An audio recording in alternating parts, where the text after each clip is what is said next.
Welcome to the Sports Living with Coach Biven podcast. I want to thank all my sponsors, Biven Grounds Crew, Ellis Baseball Academy Performance, Extreme Concrete Cutting, Kentucky Select Properties, Gum Heating and Cooling, Played Again Sports St. Matthews, the Scroggin team at Remax, Shrink Personal Training, Sorg Sport and Wellness, Striegel Family Dentistry, True Officials, Went Family Wealth Management. Again, thank you to all my sponsors. Welcome to the show, guys. Our guest today is, how do I say it, full of energy.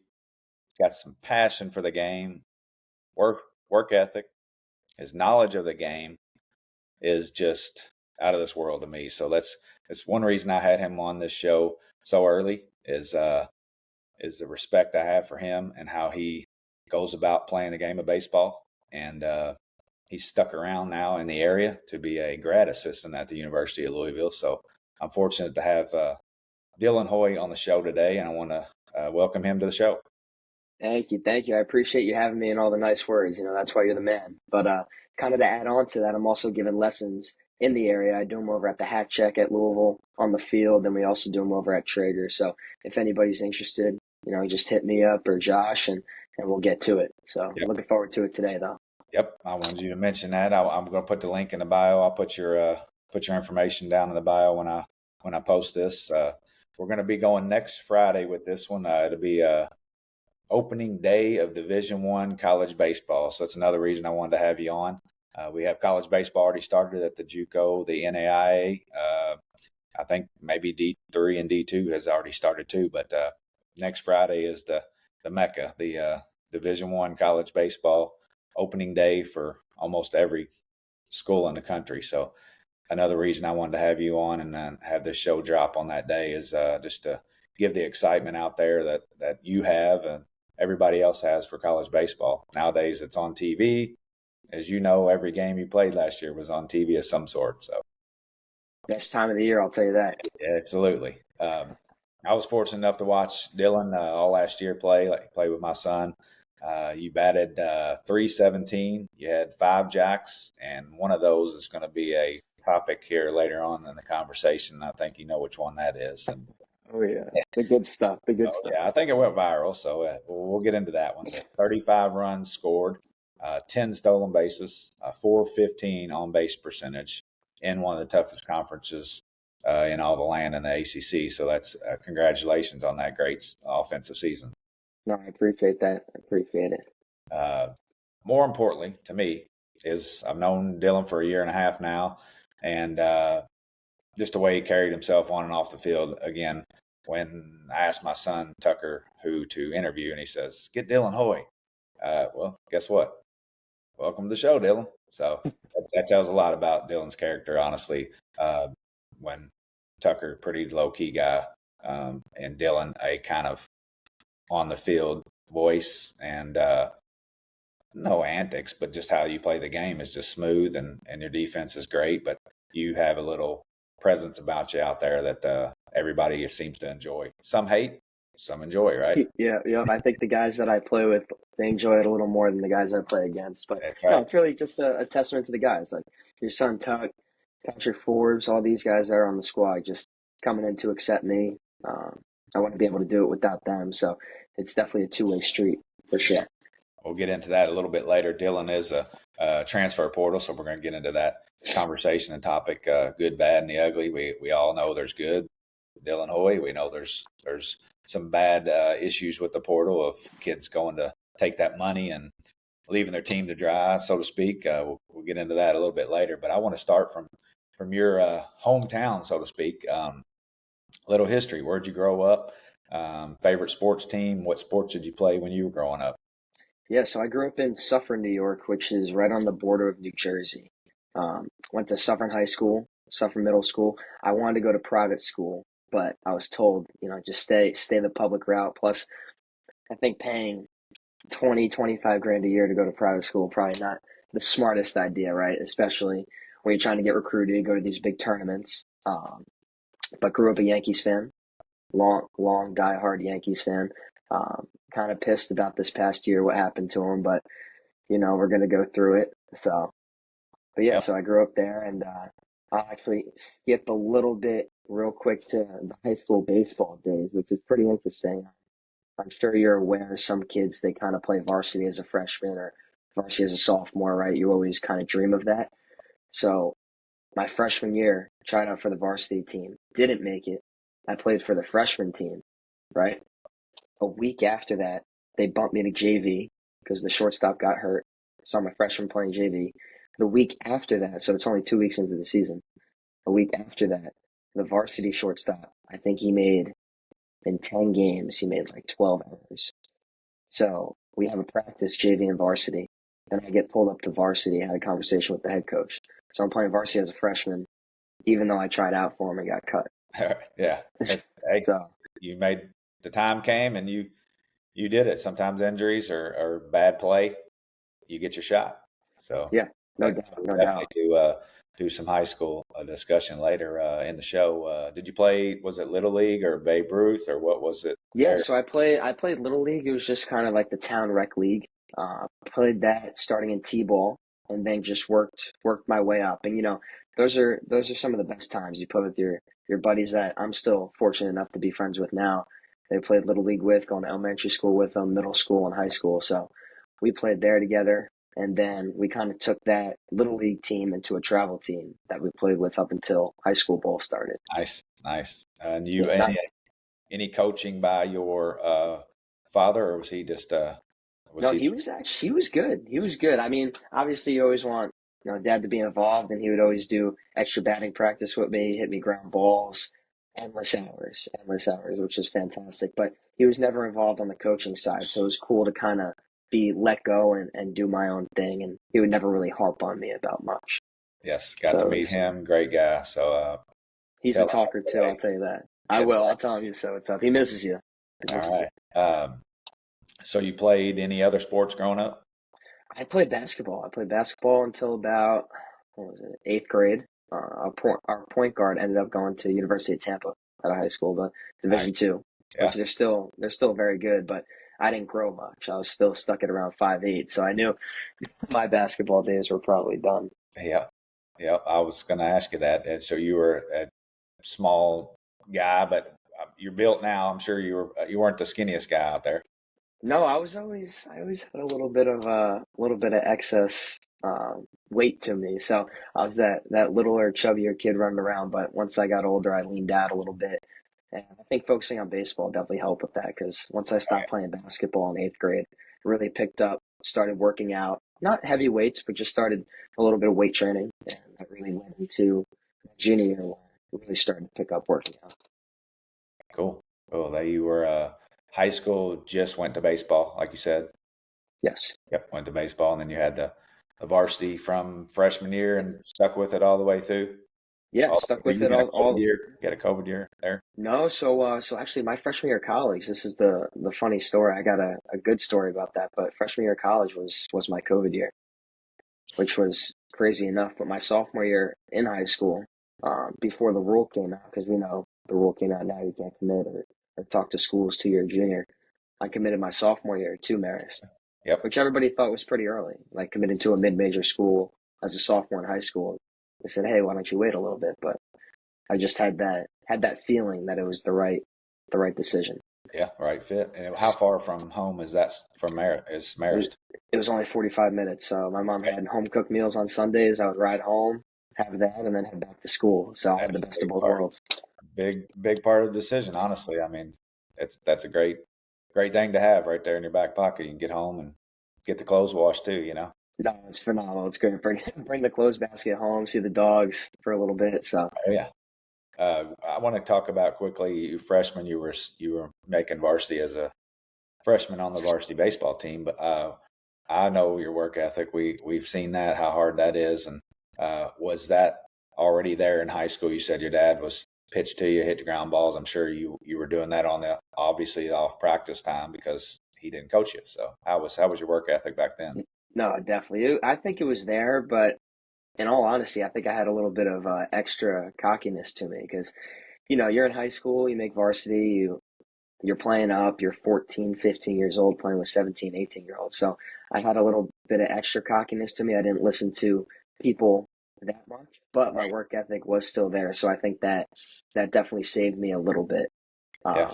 But I've always, once I went full commitment to baseball, I just did everything I could to get better. How about advice, most likely from your dad, to other youth parents?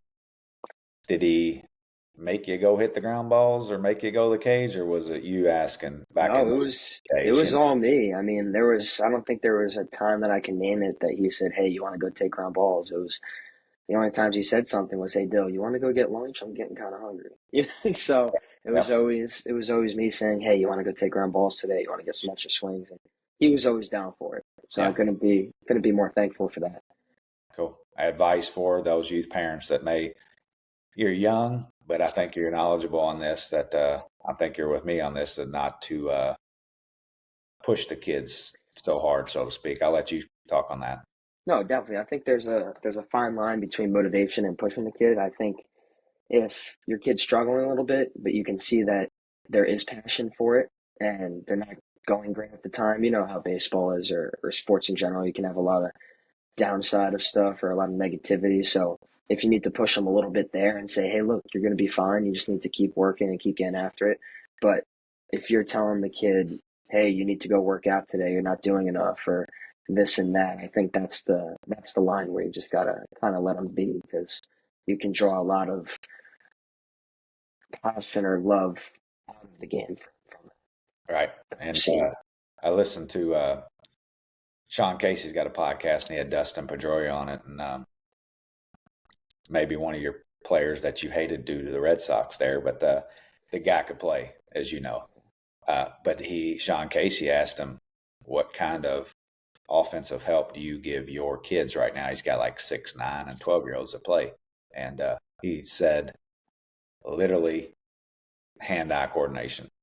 He does not teach any kind of stance, fundamentals, get your elbow down, get your elbow up, none of that to him.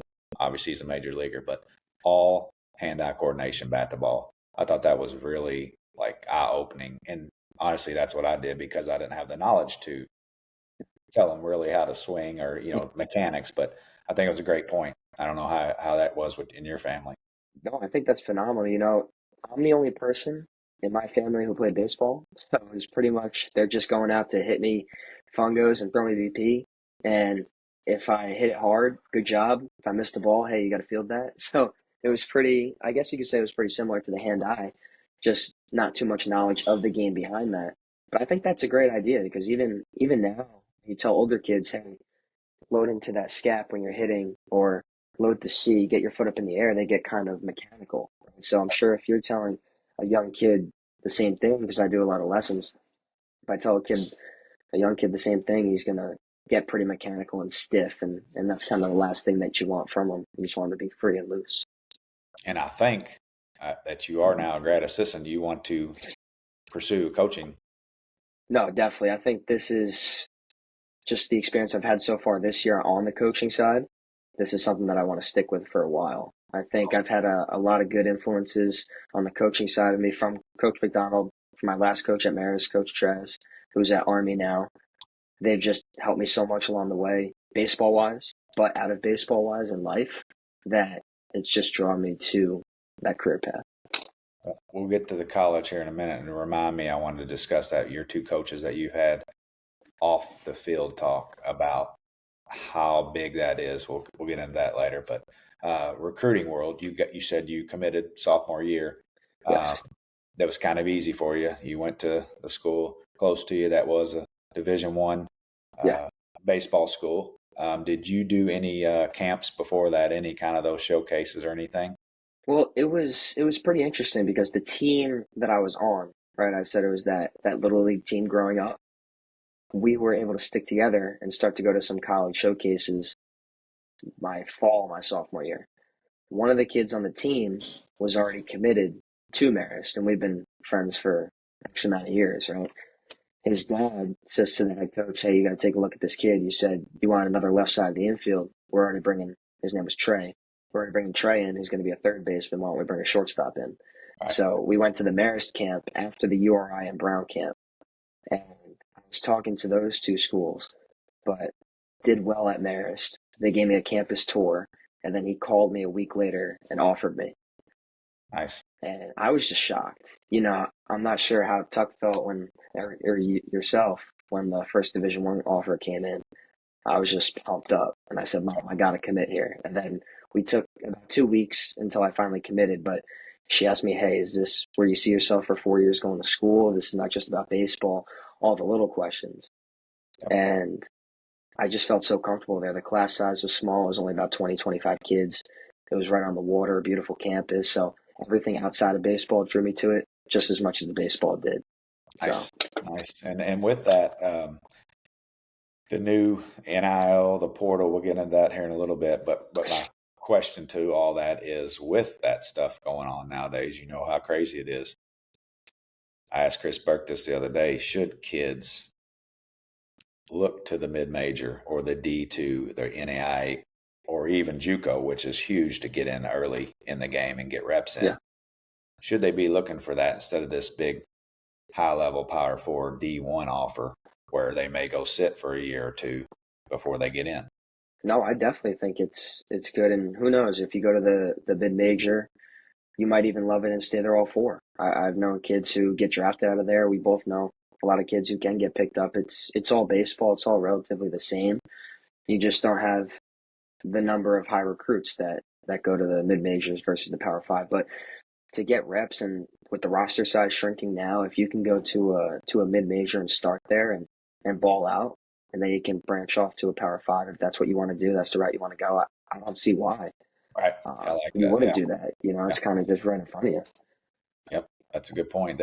And the JUCO route, you're facing a kid a year above you, and that's it, and a kid that's your age. Like, there's two classes, so you're going to get your reps in, or a chance, most likely more. So I would say at the JUCO level. Yeah, there's a kid that I give lessons to, very, very close to him. Great kid from Chipola, Nick Croce. He's Yeah. at a JUCO right now. He's from New York, so we trained all this past winter, and now he's balling out over in Florida. So Nice. it's definitely a great spot to go. And JUCO. you played, I know you were injured part of 1 year at Marist, but you played how many years there before Louisville? So I played 4 there before Louisville, but my freshman year, I don't know if you want to get into this now. I have a pretty crazy story about the COVID. Yeah, go for it. So COVID year is 2020, right? We only played 12 games, and I won the starting shortstop position that year. And I was 4 for 42. I hit .096. Right, so you can only imagine the season ends. I thought I figured something out like the week before COVID happened. We're going to Florida. I believe it was FAU. And I'm like, oh, I figured something out with my swing. I can't wait to get going. And then boom, the season ends. So I have to sit on that for the whole year. I feel a lot of people would kind of shut down from that, be like, damn, I'm kind of lost. I don't know what to do. Yep. This is when Traz, my head coach at the time, before he left to go to Army, took me under his wing. I was super receptive to him. We were talking through swing stuff. I bounced back my sophomore year. But are you familiar with the Ivy Leagues? How sophomore year in 2021, they had the second year of COVID? No. So they automatically were getting Yeah, another they one. automatically were done too. They didn't play. We were in a Wow. similar boat. We didn't practice throughout the fall, the winter, right? So I was still able to hit, but it was on my own. So me and the head coach would hit on our own. Right. And I was feeling really good. But we didn't play our first game till April 16th of Wow. 2021. We only played 25 games that year. Wow. So I think I do tried, remember that now. You yeah. said So I tried to get my year back this past year to come back and play my 6th year, but then CAA said no, and then they started granting all these JUCO kids the Yeah. other year, and I was Yeah. like, whoa, whoa, whoa! I don't know if you Yeah. saw Zuna going to Tennessee now, which was crazy, Wow. That's a wild but story. Be there for 2 weeks now, and he's going to be hitting yeah, in the lineup next Friday. Opening day. unbelievable. Yeah. Unbelievable. So I tried to do that when I was in compliance this fall, but they didn't grant it to me. But that year I had, what was it, 90 something at bats. Not enough to qualify for any conference awards, but I hit Right. 410 Yes. that year. So I was Yeah. 10th in the country in batting average. Right. Then I went into summer ball, and a couple kids tried to get me to transfer out. Oh, You get those texts, and Yeah, everybody yeah, and was getting. that's You have a year at the mid major or even D1 level. They're kids. They're having the kids handle it, so to speak. Really, no, uh, seriously, and that's when I kind of got my first taste of the transfer portal, and that's when yeah, things started to pick up, and kids are going out there recruiting. Hey, my coach likes you a lot. If you enter the portal, he'll offer you, yeah, and yep, it's just crazy what goes on that yeah. I don't think a lot of people realize. Now, that didn't happen, for your Louisville adventure, but where did the call happen? Were you playing up in the summer league when Yeah, all so this? this is my second summer in the Cape. I played in the draft league and then subbed in the Cape the back half of the 2022 year, and then 2023 I played I kind of started out in the Cape, I guess you could say. I didn't play the full season, but I started out in the Cape. Entered the portal my senior year in April, and I had three offers going into the portal, and Louisville wasn't one of them. So, funny story, I think Coach McDonald actually came to look at one of our other middle infielders on the team, and Pat was on my team as well, so he's catching up with Pat. And I guess I was just in the right place at the right time, as they say, right? So Coach Mack saw me taking ground balls, hitting off the machine, started to record me. Then he calls my head coach from Marist, the new one, Coach Ratchford, great guy, coached in the Cape. Now he's the head coach at Marist. And then Coach Mack found out I was from a similar area that he was and his brother. So I think it was his brother knew my high school basketball coach. So he calls him to find out what type of kid I was. And after that happened, Coach Matt called me. We're on a conversation. Nice. We were probably talking on the phone for about 2 hours, 2.5 hours Oh that yeah. night. Oh yeah. And then he said, "Is this something that interests you?" And I said, "No, definitely. This is definitely something that interests me for sure." So I talked to Snyder that night, and then Coach Matt calls myself, mom, my dad all on a kind of group call the next day, and then I commit. So I committed within not even 24 hours of Coach Mack seeing me. Nice. But I just Nice. knew once again it was the best fit just from what he was saying. I knew the history of the program. I Right. played at Henry Davis in high school for 2 years, Wow. so I knew this was the spot for sure. When you mentioned that, I'm going to put you on the spot on this one for parents out there. Like I said, I know you're young and you're getting into the coaching world, but how important is the kids? Not necessarily the grades. Most of them are going to have decent grades, but what separates them on and off the field in coaches' minds?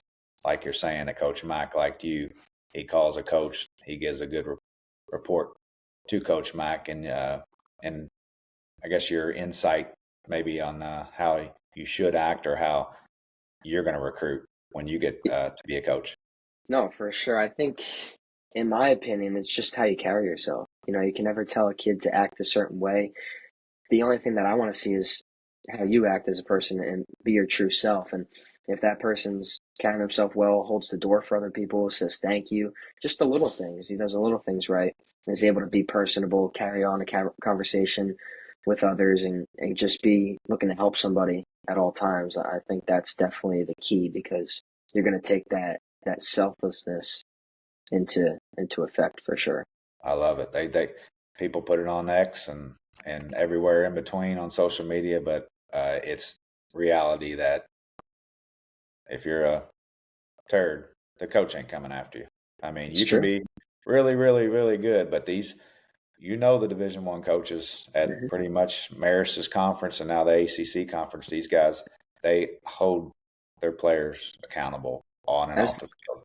As they should, because baseball itself and really every sport, you're going to hit rock bottom at some point or think it's rock bottom, and you're going to be in some tough scenarios. So if you have that generalized makeup of selfless people who are trying to do stuff for others, that's just going to take on to that team culture and atmosphere, and you guys are going to be able to get through those tough times versus For sure. everybody getting pissed off and kind of being tough on each other. Now you come into Louisville in the fall. I want to hear you're an older guy, you're a portal. You know, how is the world of college baseball, the teams taking in these guys? And I guess how was your experience when you came in the fall at Louisville?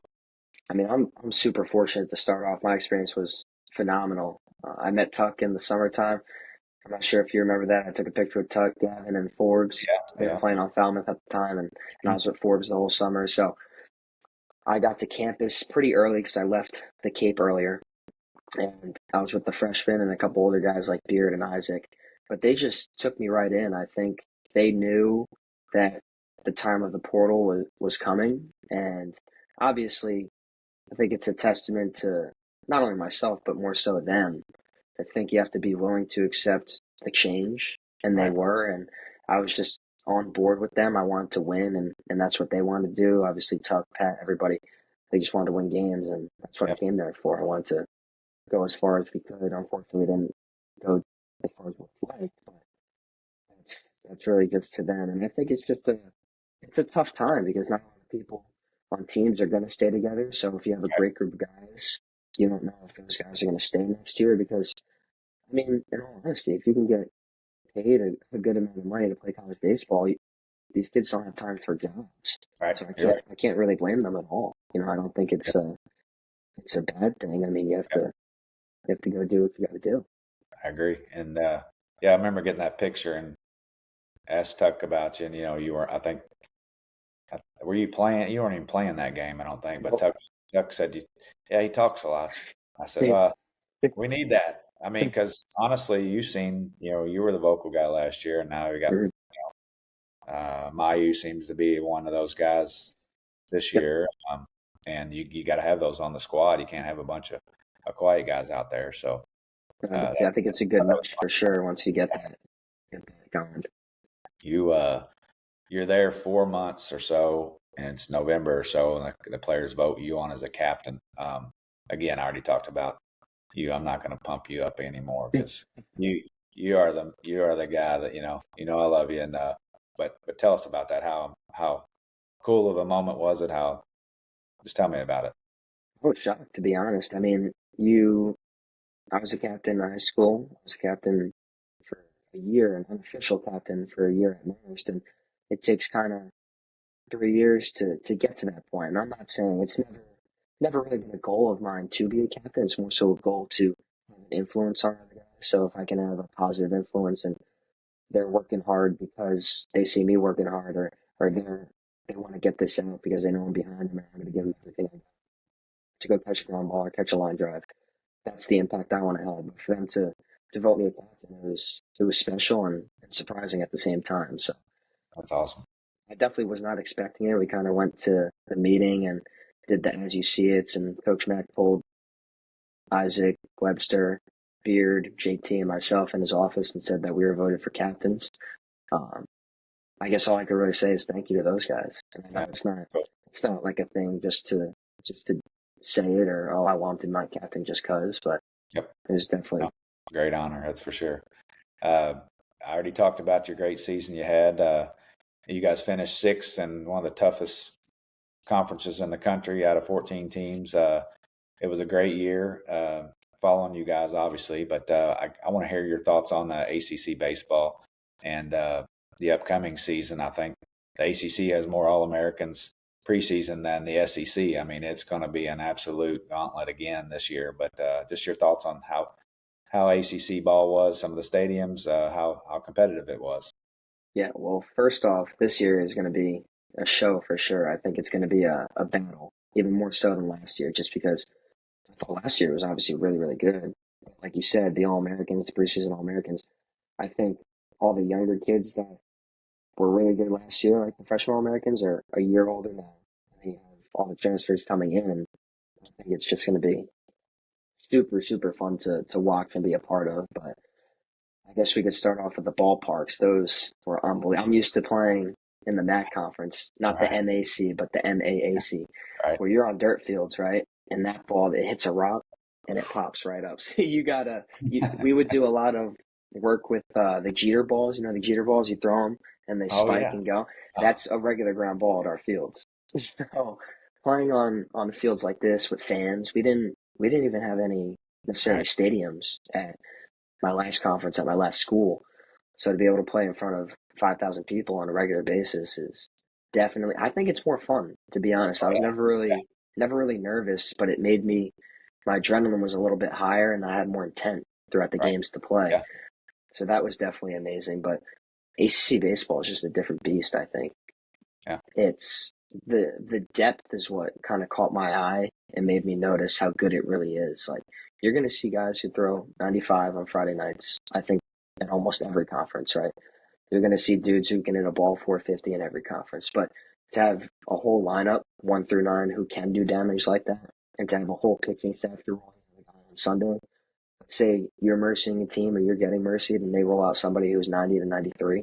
I'm like, okay, this is unbelievable. So the depth is just at a different level in itself, and the hypeness around it is amazing as well. And I'm pretty sure you had a few hits at Florida State, and they were the old tomahawk chop was going down, and the college kids were in left field right beside you, heckling you. I remember that a little bit. I thought that was pretty cool. You handled that pretty well.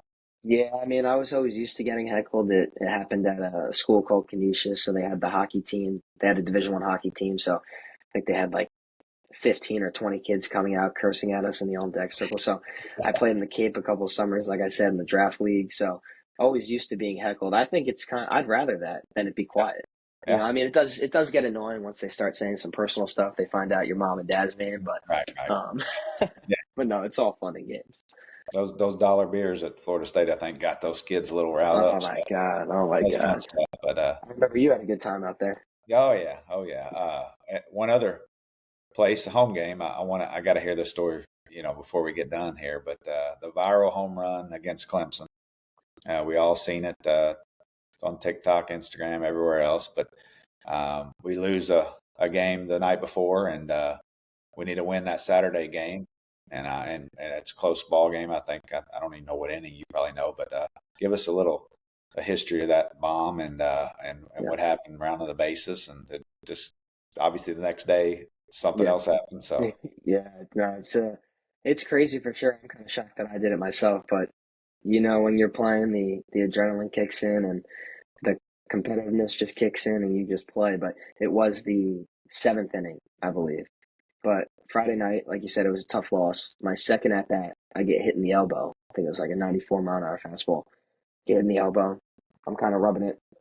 One of their pitchers is kind of staring at me a little bit. So when I play, I had a little bit of an attitude, but not to the point where it was uncontrollable. But it was definitely there. And I was like, oh, I wonder why he was looking at me like that. Then they ended up coming back and winning Friday night. So that kind of did not sit with us well at all. We come back Saturday. I don't know if you remember first at bat, I got hit in the elbow again. yep, And I stare him down. After I'm kind of walking to first halfway, and then he starts looking at me. I get to first, and Overtop and I are already having some words. And he kind of said, he's not trying to hit you. Why are you trying to start stuff? And I'm like, no, I mean, I got hit last night, and I just went down with that whole scenario. So we're arguing a little bit. Isaac flies out to right field. Second, I end up on third. A couple of the guys are cursing at me, and I start saying some words back to him.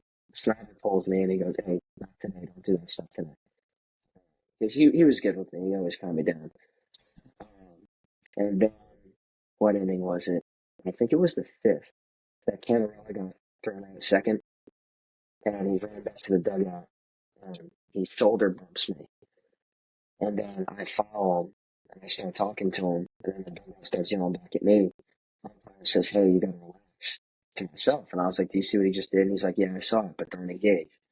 It's like, all right, so it's just like a constant yeah, build up, something right? going on. I'm already pissed at Clemson. Was it 5-2 at this time? Yep. And I kind of saw, was it might have been, I'm trying to think who was pitching. It was a right-handed kind of submarine guy, and I knew he loved his changeup, and I saw he was flipping his arm action a little bit on the changeup. He would lower it a little bit for his changeup so he can get under it, and it would have this kind of move, that dive. So 3-2, he throws that. He threw the pitch before that, fouled off too. But 3-2, he throws that to, I guess, try to get me to chase, but he left it up. Hit the home run, and I knew I got it. I think I hit it like 104, but the wind was still blowing in. So if there was either no wind or it was out, hopefully I'm strong enough. It would have been on the train tracks. But I hit it, and I just get pissed off, so I'm looking at it. And the umpire's like, "Hey, you got to run. I'm going to throw you out." And I'm like, "Do it. I don't care." So he doesn't obviously throw me out. I give him the out. I was like, "Dude, you can throw me out. You're fine." But I throw the bat. I start running. over top. I don't know if I can say it on camera, the stuff that he was saying, but he was cursing at me. Tense, yeah. And I was just like, come on, keep talking, let's go. And that's where this gesture Yeah. came Yeah, from. I thought that was the he's talking kind of thing. Yep, yep. And then I get to second base. Purify was super. All the kids were kind of cool before this happened. Right? Right, right. Purify didn't say anything. Funny story. Their shortstop. Why am I drawing a blank to his name? I know he He was just right. signed. He just signed with the Rockies. But, anyways, I played him when he was at Davidson, Okay. and he was like, "Bro, what are you doing? Why are you doing this?" He's And trying to yeah, yeah. yeah. Then I did that to him, and then I said something. I don't even know what I said to Blake Wright, but I hit third. And then Yeah. the moms in the front row from Clemson that were chirping us the whole game, I pointed to them, and they were pissed. And the whole dugout was yelling at me when I got to home. Zion's like, "Bro, you gotta chill out." Isaac hits me. He's like, "Yo, chill." And then I think Johnny Day two is right next to me. He's like, "Yeah, let's go." And all the guys were fired up. And right after that, Z hits a single. I think we get him over, and then Eddie hits that home run, and Yep. we kind of just start rolling. And then Johnny hit a home run later on. Clyde Yep. made that great play at first base. Corbett came in to save. So Yeah. no, Great. it was crazy for sure. That was something you'll never forget, and we'll never forget for sure. But that's part of college baseball. Now you see everything on social media, and they make videos and put them out there. But I want to Yeah, give your side of the story, and I knew obviously you pimped it a little bit, but when they get talking at first, you were trying to say there he's talking, he's talking. That was your hand gesture all the way around, yeah, I think. yeah. But Yeah. it's all You had good. to know they were going to throw at me the next day. I'm surprised they Oh didn't yeah, hit me. I yeah. mean, I think they should have hit me. Yeah. I was just Maybe pissed he threw behind me. I was like, dude, he may have tried. Who knows? yeah. So you're a grad assistant now. You're doing lessons, and you plan on coaching. Tuck said maybe you're doing a summer team this summer. Yes, I actually have a 15U squad called Nice. OC Smash out of New York. So we're playing in Okay. East Cool. Cobb for a week. We're going to a Yes. couple perfect game tournaments. So just trying to Nice. get the boys better and get them ready for college because I know a bunch of those dudes want to play. Oh yeah, and So it gets you that experience too of being that guy making lineups and things. And if you want to go, be a assistant coach somewhere, I mean that's a great what a start. I mean you're in charge. yeah, That's a great thing for a young guy to be coaching at that level. So no, I'm yeah, super fortunate for it too. I'm pumped up. awesome, awesome. In closing, I guess some of the young athletes you'll be coaching this summer, or any of them out there, any advice on making it to the level you did? Obviously, you've talked about your work ethic. I have as well, but just any kind of simple things, maybe. Obviously, you got to have the talent, but I'll let you take the floor and finish it up here. No, I appreciate that. I'm a big believer in having fun. I know this sounds cliche and a lot of people say that, but I have kind of a unique definition to it. Know, know your goal, where you want to go, how you want to get there, make a little plan for it, and then don't get too caught up in the results side of it. I think you always have to have a direction, you have to have a why, you have to have a purpose because that's going to keep you motivated. That's going to keep you working hard. But at the end of the day, you're going to learn new mechanics, whether you're pitching, playing defense, or on offense hitting. You're going to learn different tweaks to your swing that you can get caught up in. But the end all be all is just playing the game, having fun, and having a flow and a rhythm to it. The more that you can be loose and just enjoy it, that's when your true passion is going to come out, and that's when you're going to play hard. And when you're caught up in the mechanic side of stuff, you're going to be breaking down your stats, and you're going to say, "I was 2 for 10 that week. That's why I was doing. Okay, I figured it out." And then you're going to keep going through that kind of rabbit hole, as people say. But if you're just out there trusting the process and having fun, then you're going to remember the good times of the game, and that's going to get a better, more, I guess you could say, positive aspect Right. to it. I know Chris mentioned too, when they're having a bad times, that sometimes the other guys will say their worst moments, so to speak. They're I mean, I think Pedroia said he went 0 for 9 in a game, and they joked about that, with him to just get him loose again, and then he comes Yeah. out and I think he had 11 hits in a row. Pedroia said one day, but Chris said that they did that in the clubhouse. They talked their worst moments and then kind of made that person be like, hey, everybody has them, Yeah. bad days are going to happen. You got to just have more better, good days and bad days. No, that's the truth. And I think that's why we're different than football and basketball. They don't play every day, but they're not necessarily a game of failure. Like, I think Peter said it the best. I saw a podcast the other day, and he said, you can take the perfect shot, right? You can take the perfect route to a football. You can catch it. You can make the shot. But in baseball, you can square it up, take the perfect swing, and still call it. So, Nice. Yeah, great point. yeah, I think he said it the best. So, Yeah, you're right. That's awesome. Well, I want to thank you, Coach Hoy. I want to make sure and get that in there for sure. I really appreciate you coming on, and we're going to have this episode drop on opening day of Division One college baseball. So hopefully, some of the young athletes out there and some of the parents and youth coaches can get some insight from you because, again, you're a great person, but obviously the knowledge that you gave us here today was awesome. So I no, I appreciate really it. appreciate you having me on, and I enjoyed it. We got to do this again soon. Oh, yeah. Well, I'll get off here and see you guys next time. Thanks, Dylan.